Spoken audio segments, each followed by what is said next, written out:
Anxiety.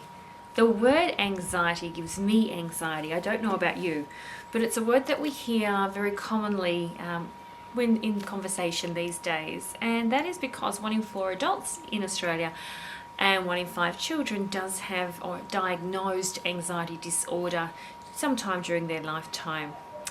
We're seeing a lot more people now struggling with stress and worry and perhaps anxiety as well, due to the fact we're in really unusual times. I mean, we've never been through a pandemic before, we probably never will again. And the reason we tend to have more anxiety, worry and stress during this time is because our brains love certainty.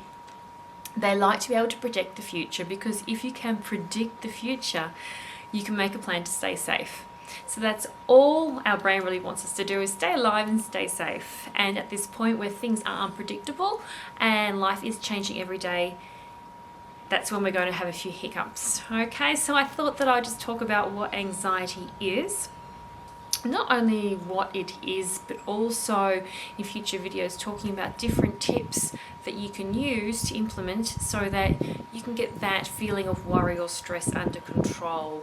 Because there's only so much we can control. We can't control the virus, we can't control our environment, we can't control how other people react to it, but what we can control is how we respond. We can control our behavior and we can control our thinking. So let's start there. What I'm going to speak about first is what anxiety is. So I'm not sure if you've ever heard it explained like this before. I've heard a few people explain it like this, and I just thought it was the easiest and the greatest way to explain it. I heard it a few years ago when I was doing my diploma of clinical hypnotherapy. So we're going to talk about the brain as being two parts. So this part is our primitive or our caveman part of the brain, and it's only concerned with keeping us alive. It alerts us to danger, and when it senses danger or it feels threatened, it's going to fly into action.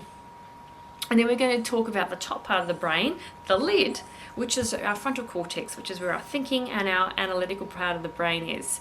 And this is the part that allows us to rationalize and make sense of everything.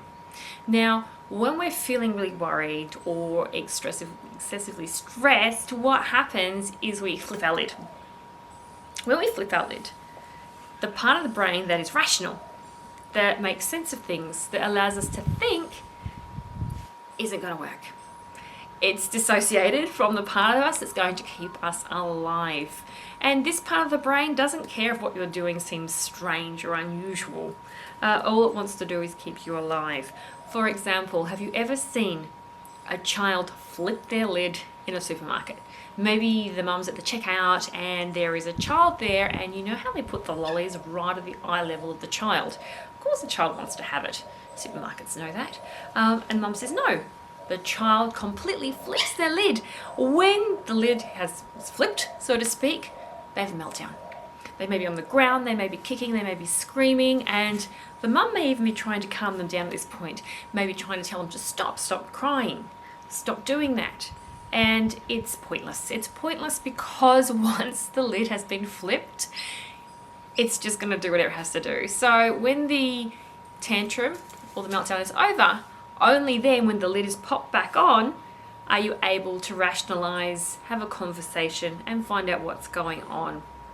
In adults, you're very unlikely, I was going to say unlikely, but this is actually what's happened, to have a tantrum in the supermarket, but we have. We've seen people having fist fights over toilet paper. We've seen people slapping other people. We've seen staff in supermarkets and healthcare workers being abused, and that's not something a rational thinking person would do, but people are scared.